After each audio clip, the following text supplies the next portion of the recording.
चीजें स्टार्ट कर लेते हैं एक सो कॉल्ड इंजरी सेगमेंट से, जहां आज एनएक्सटी की शुरुआत में बैरन कॉर्बिन, डायजेक एंड कार्मेलो अपने ट्रिपल थ्रेट मैच को एड्रेस कर रहे थे कि जो भी जीतेगा वो ड्रैगन ओथ से लड़ेगा हैलोवीन हैवॉक में फॉर दी एनएक्सटी चैंपियनशिप। लेकिन फिर हमें पता चलता है कि कोडी रोड्स ने एज अ स्पेशल जीएम जाते जाते एक लास्ट डिसीजन भी ले रखा था कि ये ट्रिपल थ्रेट मैच अब एक फैटल 4-वे मैच होने वाला है एंड इसमें ट्रिक विलियम्स को भी ऐड कर दिया जाता है। सारे बहुत ज्यादा खुश तो हो जाते हैं, लेकिन ये मैच कभी हो ही नहीं पाया क्योंकि मैच के जस्ट पहले ट्रिक विलियम्स पर किसी ने जानलेवा अटैक कर दिया एंड उन्हें इमीडिएटली हॉस्पिटलाइज करना पड़ा। विनर तो खैर कार्मेलो बन गए एज एक्सपेक्टेड, लेकिन ट्रिक विलियम्स को कौन ट्रिक कर गया इसका खुलासा हुआ नहीं।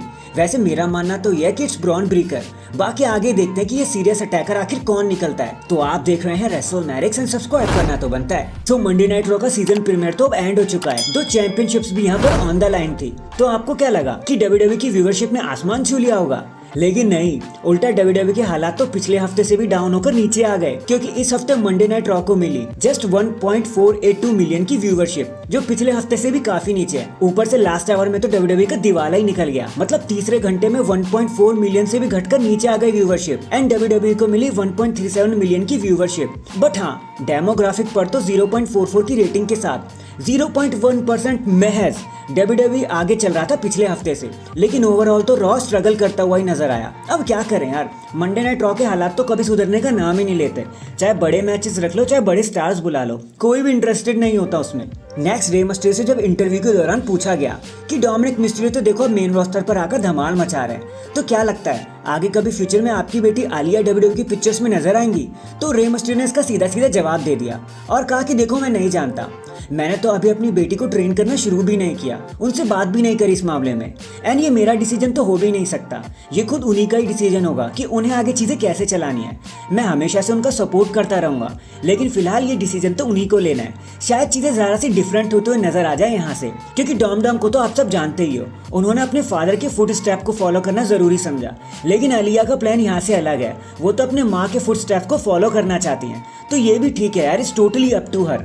रे की तरफ से कभी कोई प्रेशर नहीं था कि वो प्रोफेशनल रेसलिंग में उतर जाए।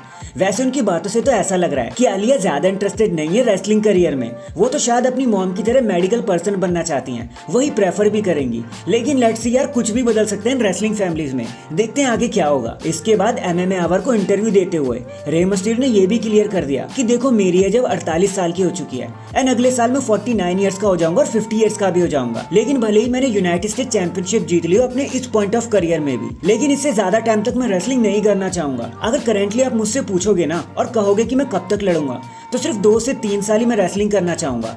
उसके बाद मैं अपने बूट्स को पूरी तरीके से हैंग कर दूंगा, लड़ाई नहीं करूंगा, रिटायरमेंट ले लूंगा। अब मैं हॉल ऑफ फेमर भी बन चुका हूं, तो आगे बचा ही क्या है मेरे लिए। वैसे भी डोमिनिक तो अब सीन पर आ ही चुके हैं, तो वक्त आ गया कि वो मेरी शैडो से निकल के बाहर अपने लिए अपना नाम बनाए। आगे चलते उन्होंने ये भी कहा, देखो हमेशा से सारे लोग मुझसे एक ही सवाल पूछते हैं कि अगला रे मिस्टेरियो कौन हो सकता है। तो देखो मैं सिंकारा के साथ भी काम कर चुका हूँ और कलिस्टो के साथ भी काम कर चुका हूँ, लेकिन कभी मुझे ऐसा नहीं लगा कि वो अगले रे मिस्टेरियो बन सकते हैं। लेकिन फाइनली इस साल मुझे ऐसा लगता है कि मुझे मेरा सक्सेसर मिल चुका है और जो मेरी जगह ले सकता है, एंड वो नाम कोई और नहीं बल्कि ड्रैगन ली का ही है।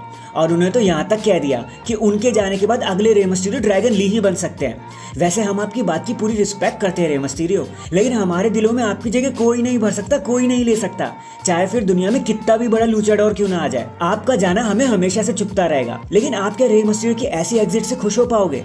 आप उनको जाने देना चाहते हो क्या?